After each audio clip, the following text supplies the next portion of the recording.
Okay, today we have a 12,000 BTU mini split we're installing. This is a SeaBreeze from United Refrigeration, which is my favorite mini split brand. Besides, I usually put in Daikin, but I will install these as well. These are very nice value for the money. So here's what we're gonna do. I'm gonna put our head unit right there. So basically what I've done so far is screw this template on. I leveled it. I sent my pilot bit outside.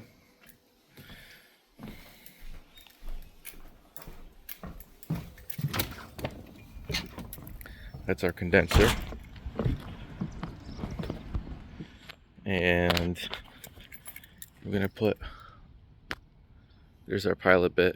Get some slim duct, run it down, elbow over, and we're gonna put our unit on a stand right there to keep it above the snow level so they can use it for heat as well if they need to. So we're gonna put a pad underneath our stand. So let's get started. So basically I'm gonna drill my hole going outside first. So that's gonna be the first step.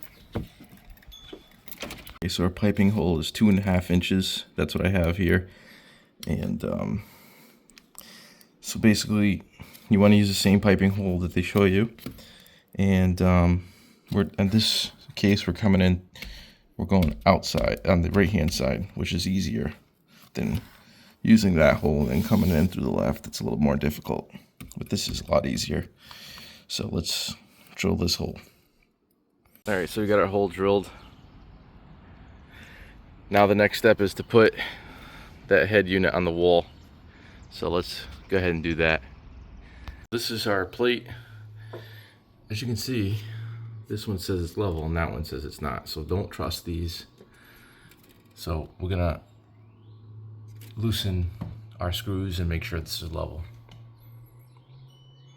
Mini splits, personally, I like to use metal drywall anchors.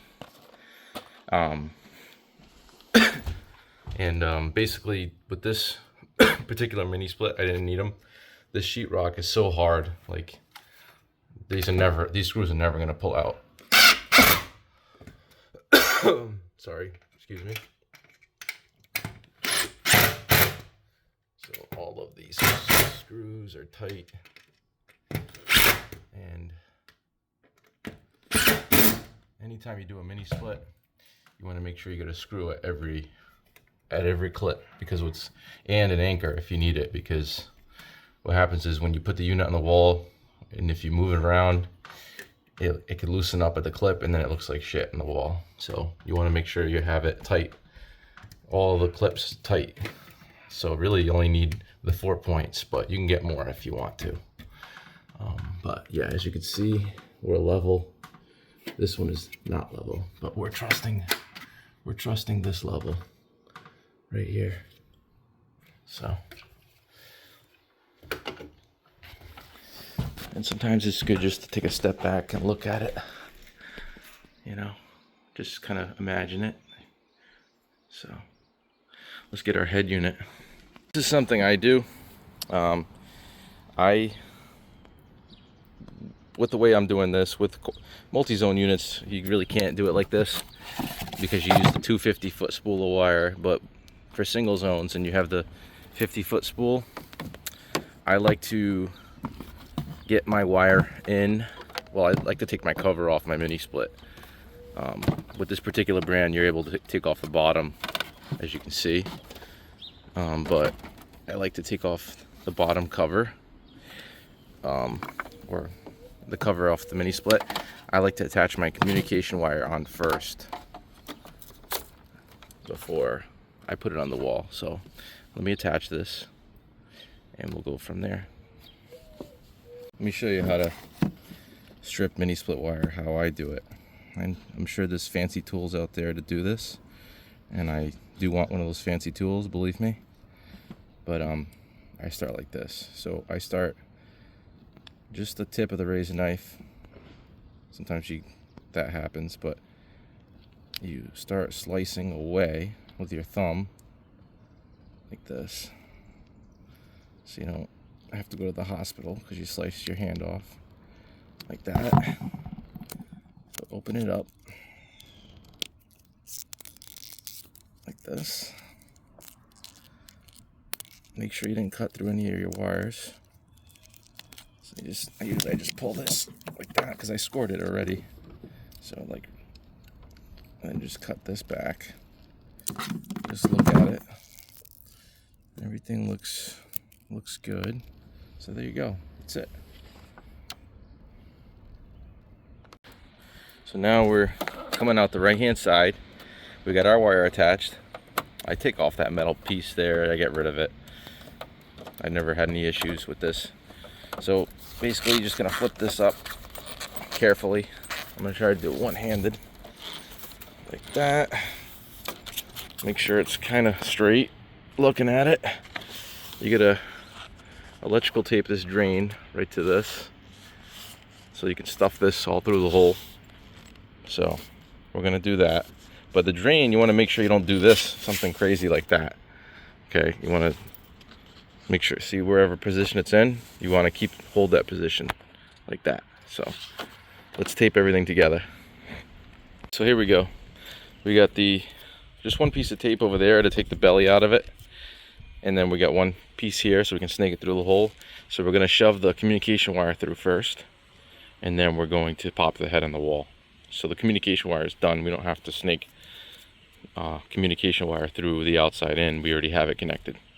That's my little trick for single zone ductless units. Okay. I'm just gonna stuff this through.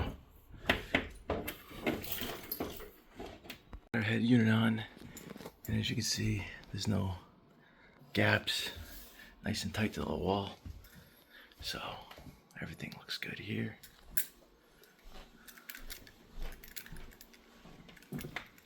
And that looks good for the rest of the room. Okay, so now we align everything for the homeowner, which is the operation manual, the remote controller operation manual, the information that you can utilize the app for Wi-Fi, and their warranty activation card and the remote. So we put the batteries in the remote already. Leave everything on the table.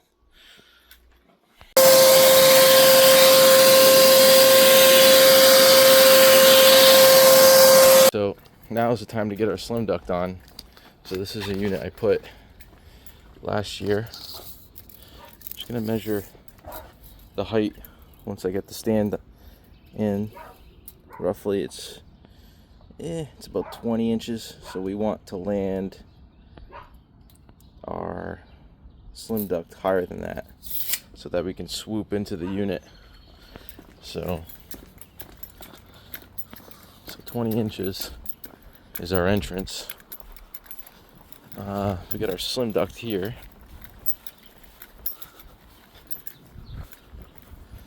So basically, our unit's going here. And so 20 inches is on the second course. So we probably want to be in like the fourth course, maybe. Right about here. So we're gonna come along our fourth course so that we can kind of swoop down and into the unit. So yeah, we'll plan on the fourth one. Let's see how that goes. Use a pair of 10 snips to cut this stuff. So 66 inches, and we'll be right about there.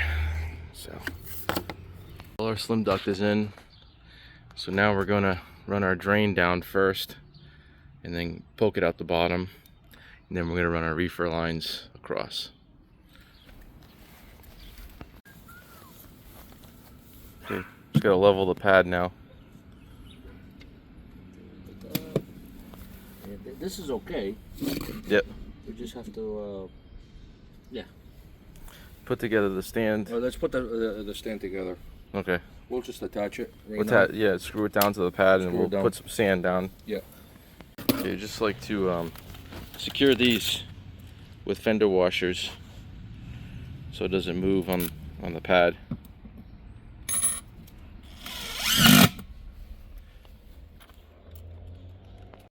Okay, pad is level. Just gotta get these rubbers on.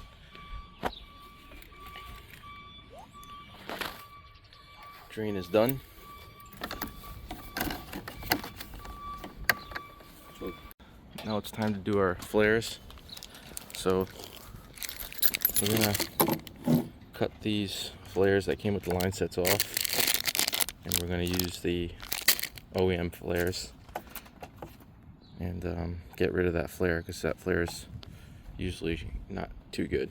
So use a Navac flare tool. So pop this in.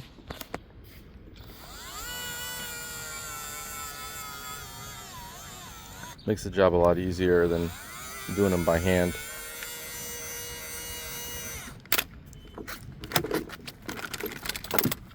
Let's see how this flare came out. Perfect. It's perfect. So we're gonna do the same thing with the 3/8 line. Okay, pretty controversial, but put leak lock on one side and leak lock on the other side. Skip the first thread and then put nylog on the face. So that's just how I do it. You can do it without the leak lock, but I like the leak lock, especially if they're running it in heat, so the flare doesn't move. But nylog in the face, leak lock, one dab on one side and one dab on the opposite side, and then when you turn the flare nut, it'll spread. We're going to find out our torque settings.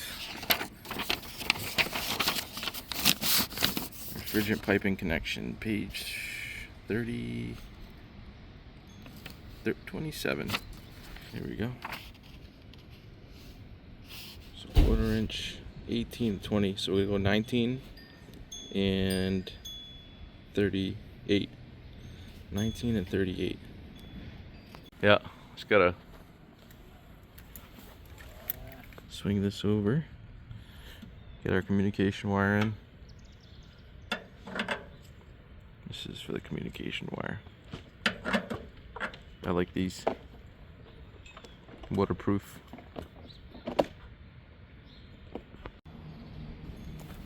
Okay, pretty much done. Alright, it's all ready for the electrician. So as soon as this is wired, right, I guess we're just gonna come back and we'll pressure test it and pull the vacuum. So no sense in coming back here today. It's not wired. So that's it. Hope you enjoyed this one.